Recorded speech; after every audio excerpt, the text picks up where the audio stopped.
Essa semana, retomaremos em nossas aulas de Pilates alguns exercícios com os olhos fechados.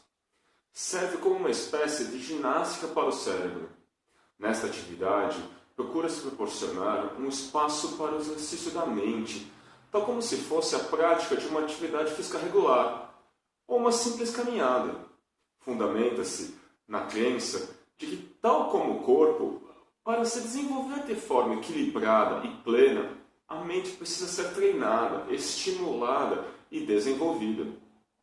Esses exercícios ajudam a estimular a produção de nutrientes que desenvolvem as células do cérebro, tornando-o mais jovem e forte. E podem ser realizadas em qualquer lugar, a qualquer momento. Fechar os olhos para o exercício de Pilates, tomar banho no escuro, comer com a mão trocada nos talheres, escovar os dentes com a mão não dominante, são formas de estimular o nosso cérebro, sair da rotina. Estão prontos?